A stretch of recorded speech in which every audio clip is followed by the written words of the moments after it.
Bonjour à tous. Alors aujourd'hui, je me suis dit que je vous avais déjà donné beaucoup d'informations. L'idée, c'est pas de vous noyer, mais du coup, je trouve qu'on pourrait prendre le temps un peu d'exposer nos idées, les messages sur le nouveau monde, de rêver un petit peu à ce qui va nous arriver et aussi peut-être d'observer la transition chez les uns, chez les autres.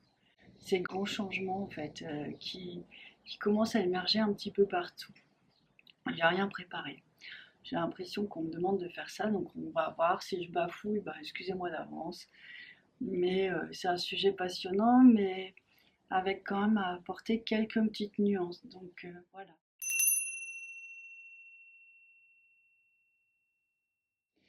Alors, cette transition, c'est quoi déjà? Bah, en fait, c'est que quand on est dans un éveil, un chemin d'éveil, que ce soit FJ ou un autre, on va nous demander d'intégrer des plans de conscience différents. Et du coup, il y a d'autres possibilités qui s'offrent à nous. Alors, c'est pour ça qu'on n'a pas tous les mêmes possibilités parce qu'on n'est pas toujours connecté sur les mêmes plans. Alors, il y en a qui vont être connectés sur des plans très hauts mais qui vont avoir un peu de mal à retrouver leur ancrage. Et il y en a qui vont vraiment être dans l'ancrage et qui vont devoir apprendre à se lever, à ascensionner un petit peu. Alors bon, ça on le sait, mais ça explique beaucoup de choses sur nos différences. Parce que des fois, il y a des gens qui ont un éveil et qui se disent mais je ne me retrouve pas, je me sens un peu seule. Euh, Pourquoi ces trucs-là, ça marche sur les autres et pas sur moi? En fait, il y a des règles énergétiques et des règles de matérialisation des énergies ou de la conscience qui vont être propres à chacun parce que vous avez exploré un chemin et vous êtes venu avec des connaissances d'une autre vie, d'autres plans. Ça peut être là, je pense particulièrement au plan galactique en fait. Donc vous êtes venu apporter un changement et du coup, ben, c'est comme s'il y a une reconnexion entre vous, ce qui vous êtes à l'heure actuelle, et puis cette personne que vous étiez, mais dans l'âme, ben, il y a toujours en fait ces espaces où le savoir ne disparaît jamais. C'est pour ça que tout d'un coup, on peut se sentir thérapeute ou magnétiseur, parce que le savoir, l'espace de savoir dont vous avez bossé pendant des années, des vies et des vies, va se réactiver, va se révéler à vous et du coup, vous aurez vraiment des choses à exprimer et ce sera un besoin vital. Donc ça, tout ça, on le connaît. Et j'avais envie particulièrement de parler en fait des enfants que je vois, mais des adultes aussi et des animaux. Donc en fait, là, je m'interroge beaucoup sur les nouveaux enfants qui ont quand même des grandes fragilités. On va parler d'hypersensibilité, on va parler de problèmes d'attention, de problèmes de comportement. Parfois même, on va employer des mots de handicap. Mais en fait, ces enfants, je pense vraiment qu'ils ont une grande sensibilité, une grande force, mais le monde n'est pas adapté en fait. Nous, on est un peu encore dans un monde avec des critères, on est sur des plans un peu plus bas que eux, et du coup c'est compliqué. Alors, le ciel étant super bien fait, le plan étant très bien, intelligemment mené, très bien orchestré, alors il peut y avoir des couacs, mais on a envoyé des gens qui ont un vrai don avec les enfants. Alors souvent, ce don-là se perçoit assez facilement parce que dès qu'ils arrivent sur un lieu où il y a des enfants, il y a un calme, il y a une paix qui s'installe. Alors, c'est lié à la personne et c'est surtout lié à la vibration que porte la personne pour vraiment aider les enfants à atterrir sur cette terre, pour aider ces enfants à comprendre ce monde, parce que souvent c'est des hauts potentiels, donc ils comprennent un peu tout, mais ils ne comprennent pas la relation humaine, la violence de la relation humaine, la fermeture, et surtout ils ne comprennent pas un truc, c'est qu'ils vont être vraiment dans leur âme, ils vont être dans des espaces protégés, et que nous, on n'y est pas. Donc en fait, ils ne nous trouvent pas, et puis ils nous trouvent, et quand ils nous trouvent avec notre dualité, et ça les ennuie fortement. Alors heureusement qu'il y a des instits, souvent c'est des instits, c'est des ATSEM, c'est des gens qui ont vraiment de plus en plus de vocation, donc ça c'est l'émission de Mère Divine, il y en a tellement d'autres, mais c'est de celle-là dont j'avais envie de vous parler aujourd'hui. C'est des missions de Mère Divine qui aident à faire la transition entre nous qui sommes de l'ancien monde, en tout cas certains, et puis ceux du nouveau monde, pour que ces enfants ne soient pas trop désœuvrés, pas trop en souffrance.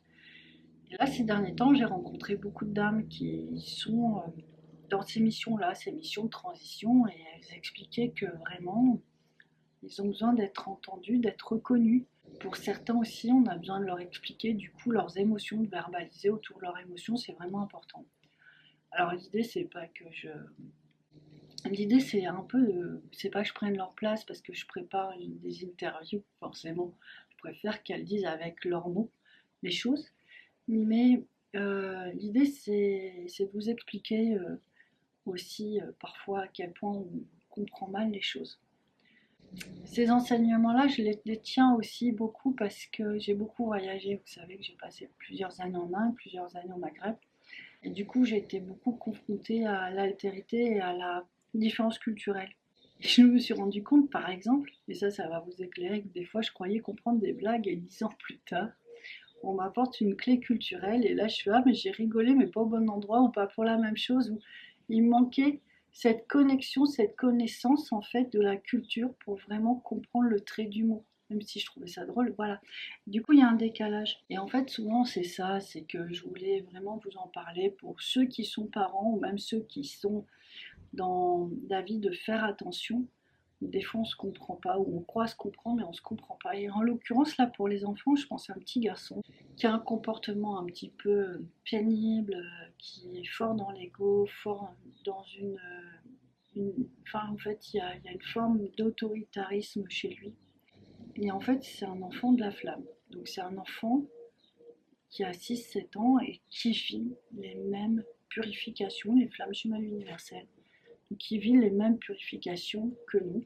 Donc il va vraiment aider ses parents à retrouver la lumière, mais du coup il est confronté à des énergies terrassantes.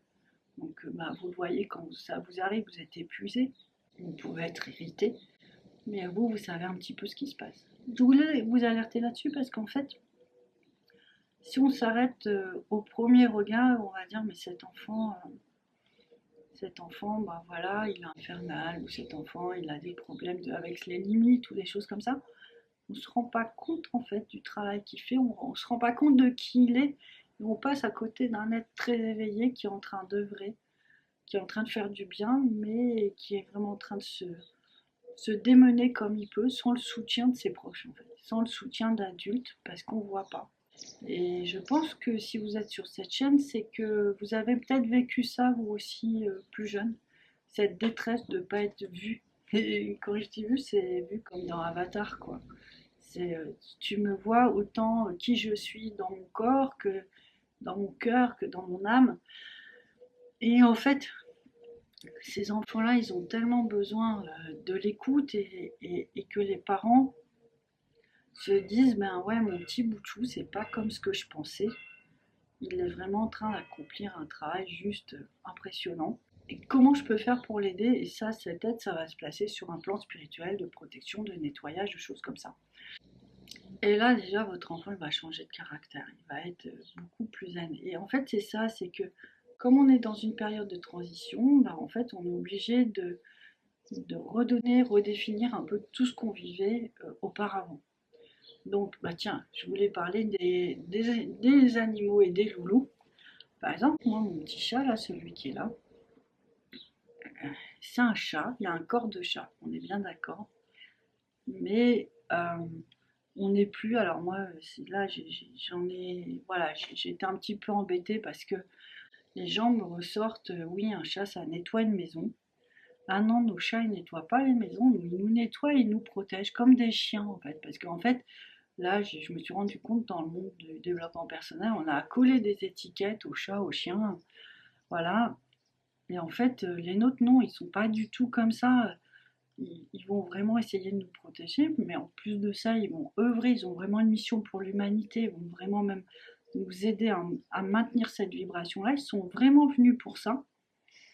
Et par exemple, mon chat qui est là, dès qu'il y a un stage ou un soin avec les énergies de Saint-Michel, ou dès que je fais l'exercice de l'épée de Saint-Michel, ça vous le trouvez dans la petite formation en ligne que j'ai mise.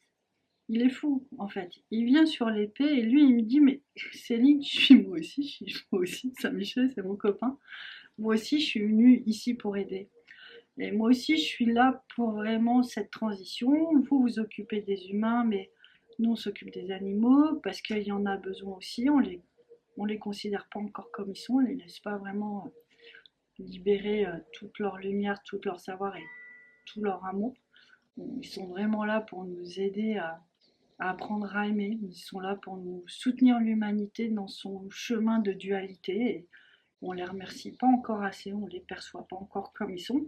Et du coup, mon petit loup, là, il est là pour vraiment aider, libérer avec Saint-Michel et aider aussi sur la Sainte Famille. Ramener vraiment les énergies de la famille divine sur Terre.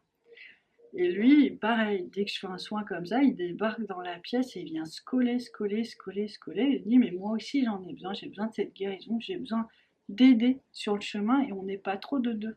Donc, observez vos animaux et essayez vraiment de vous ouvrir à d'autres espaces ou d'autres possibles en fait. C'est vraiment ça.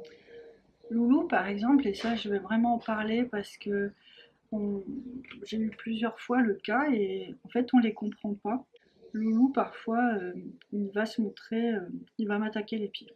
Je vois l'invisible, c'est souvent après un gros soin ou alors en étoile collective, il y a un petit trou, du coup il y a des énergies pas très propres qui passent à travers moi, mais bon, pour que je les nettoie. Mais du coup, il pense m'aider, il m'attrape les pieds. Et ça m'énerve, parce que lui, il va me griffer. Parce qu'il ne fait pas l'indistinction entre l'invisible et les dimensions de l'invisible qui sont subtiles, éthériques, et la matière, mes pieds. Mon autre chat, il va faire la différence en fait. Il va vraiment chasser avec moi. Nous, des fois, on fait vraiment des combats ensemble par rapport aux entités. Et en fait, du coup, on travaille vraiment en équipe. Et là, je pense qu'on travaille vraiment à quatre pour amener les vibrations de la famille divine. Enfin, c'est vraiment, ça ne peut pas se faire à deux, ça se fait vraiment avec un plus grand nombre d'êtres et d'être conscient, d'être lumineux. Essayez de regarder qui se cache derrière vos animaux et quand vous voyez que bah, soit ils sont agressifs, bah, et proposez-leur des dégagements. Il y a plein de soins pour ça. Quand vous voyez qu'ils sont malades, essayez de comprendre est-ce que c'est une maladie du corps ou est-ce que c'est une maladie de l'âme. On va avoir de plus en plus d'enfants qui vont avoir des maladies de l'âme ou il va y avoir de plus en plus de gens qui ont des maladies de l'âme. Par exemple, chez les FJ, c'est pas rare que j'ai des gens. Alors moi, j'ai de la chance de discuter avec des gens qui sont comme ça très connectés déjà à eux, à leur vérité profonde de l'âme et qui voient sur le chemin de la flamme, ils peuvent avoir des douleurs au cœur, des douleurs vraiment physiques. Ils vont voir un médecin et le médecin ne va rien trouver de concluant en fait, alors que la douleur est là. Et là, il faut se poser la question. Alors, je dis pas qu'il faut pas aller voir les médecins, au contraire, il faut vraiment aller tout vérifier pour savoir sur quel plan la douleur se passe. Et si on va commencer à avoir vraiment des docteurs de l'âme, et c'est un peu, en Ayurveda, c'est quand même un peu ce qui est pratiqué depuis longtemps. Donc, on va avoir à explorer autant le corps, l'émotionnel, le mental que l'âme. Et il y a vraiment des conséquences qui peuvent être présentes. J'ai un autre regard sur ce qui se passe. Donc tout ça pour vous dire que vous êtes en évolution, vous êtes en transition, les enfants, les animaux, et bah nous quoi en fait, nous. Donc ce qui nous convenait il y a encore quelques temps ne nous convient plus maintenant. Moi par exemple, en ce moment je ne peux plus avaler une seule goutte de café. Si la fois dernière je recevais des messages de Marie-Madeleine et je sentais que tout ce qui était café, ça stimulait trop mes organes digestifs et que ça freinait la canalisation, par exemple. C'est pas des choses que j'ai depuis longtemps. Alors après, oui, des fois, quand je bois trop de café, enfin, j'en bois pas trop, mais ouais, en ce moment, comme je suis un peu fatiguée, je me dis, bah, ça va me restimuler, mais en fait, ça me stimule pas dans la bonne direction. Donc, il faut que je trouve une solution pour changer mon habitude de boire du café, d'être stimulé. Je ne sais pas encore. Je pense que du gingembre, peut-être de l'eau au gingembre, parce que voilà. Mais ça sans abîmer le corps, sans trop déranger les énergies, ou en tout cas plus en accord avec mes énergies du moment, va me soutenir. Là, en ce moment, je parle beaucoup avec certaines dames qui sont, par exemple, qui ont fait des teintures chimiques pendant longtemps. Et puis tout d'un coup, elles sentent que c'est plus ça et qu'elles veulent faire une transition sur la teinture végétale. Et je peux que l'encourager. Moi, ça fait des années que je fais ça. On a vraiment des grandes possibilités maintenant où vraiment ça couvre très bien les cheveux blancs. Je crois que vous pouvez voir quand je le fais, quand je le fais pas sur les vidéos. Voilà, il y a une transparence assez impressionnante. En même temps, vous êtes plus dans le respect de l'écologie et vous êtes plus dans le respect aussi de tous les petits chakras que vous avez autour de la tête. Vous êtes dans le respect des cheveux qui sont aussi, pour certains, de grandes antennes à capter les énergies, qui sont le reflet de beaucoup de choses. Donc vraiment, il y a cette bascule qui se fait de plus en plus vers des choses qui sont, on pourra juste dire écologiques, mais dans le respect de nous-mêmes, en fait, dans le respect de cette nouvelle personne et de nouveaux besoins qu'on peut ressentir parce qu'on grandit. On grandit en lumière, on change le plan de conscience et du coup les règles ne sont plus tout à fait les mêmes. Mais c'est un peu comme une adolescence, c'est une transition. Donc à nous de trouver nos solutions, nos nouvelles solutions et puis de voir, voilà, de s'échanger un petit peu nos, nos, voilà, nos expériences, nos prises de conscience pour se réadapter sur cette terre. Alors ça ne touche pas à des grandes choses, mais aussi par exemple des fois les gens me disent bah voilà je deviens végétarien naturellement. Moi je pense que tout se fait naturellement en fonction des changements de plan. Le végétarisme c'est pas toujours ça peut être un besoin de l'âme comme ça n'est pas obligatoire, ça va vraiment dépendre des circonstances, ça va dépendre vraiment de vos besoins fondamentaux. Mais laissez-vous cette possibilité de changer, de vous adapter, de vous redécouvrir, parce qu'en fait, au final, on grandit tous les jours, on grandit un peu plus. Et voilà, et cette transformation-là, voilà, c'est pour ça que je voulais vous faire la vidéo, parce que vous allez me dire, mais ça y est, elle est partie, nouveau monde, machin et tout. Et c'est ces transformations-là, en fait, qui vont aussi vous permettre d'aller vers ce chemin d'amour, de la flamme, parce que voilà, si vous avez des super messages à recevoir et que vous continuez à faire des teintures chimiques et que du coup votre canal est abîmé, ça fait des trous et du coup vous allez pas recevoir, vous allez avoir des entités ou des mauvaises informations qui passent, ben, ça va vous invalider sur le reste du parcours. Les informations et la guidance personnelle est quand même très importante. Donc ça, c'est des choses importantes. Si moi, je dois recevoir un gros message de Marie-Madeleine, elle ne peut pas passer parce que j'ai bu toute la cafetière, forcément, je vais être pénalisée à un moment donné du chemin. Alors, c'est comme une école. On ressent des choses, on perçoit des choses, et après, c'est à nous de voir de quelle manière on peut s'ajuster, mais c'est pas un système de punition. C'est juste, est-ce que tu as compris à quel point tu es différent? Est-ce que tu as cette souplesse de pouvoir t'adapter, te transformer? Alors cette souplesse au début, elle peut être assez difficile. Alors moi aussi, à travers mes voyages, ça a vraiment permis bon, à changer mon alimentation assez facilement, m'adapter assez facilement. Après, il ne faut pas se perdre, il faut quand même garder son axe, son individualité, sa personnalité. Il y a tout un travail de toute façon qui se fait autour de ça. Au début, c'est un petit peu dur, et puis une fois qu'on fait quelques petits changements, on se rend compte qu'on est tellement mieux. Et là, vraiment, on se révèle et on va chercher d'autres forces en fait, et d'autres lumières. Alors, je voulais vous parler de ça aujourd'hui parce que je pense que ces prises de conscience, elles sont importantes aussi. Et puis, j'avais envie, voilà, de vous parler de cette transition parce que même si ça va être peut-être un peu chaotique comme toutes les transitions, elle est en cours et ça va vraiment nous amener vers un chemin d'exception, des vies d'exception. Là, j'ai rencontré une dame qui a un plan d'avance sur le chemin. En fait, sa vie, elle est paisible, sa vie, elle est simple. En fait, elle est très paisible, elle est connectée sur l'abondance. Ça a fait vraiment du bien de savoir parce que les enfants, les petites âmes, là, je pense que vous êtes nombreux à avoir des messages d'eux. Les petites âmes, elles nous demandent ça, elles nous disent mais non, mais nous, on veut plus se battre en fait. Nettoyer, nettoyer, nettoyer pour que nous, on ait juste à rayonner notre lumière parce qu'il y a d'autres combats qui nous attendent en termes d'écologie, de changement de société. de remettre vraiment l'amour et la lumière au centre de la vie, du monde. Voilà, l'humanité, la fraternité, c'est vraiment des choses qui lui semblent importantes pour elle, mais je le comprends en fait. Quand je vois cette femme qui est juste dans sa lumière posée, qui rayonne autant de paix, autant de joie, bah, c'est vraiment un bonheur.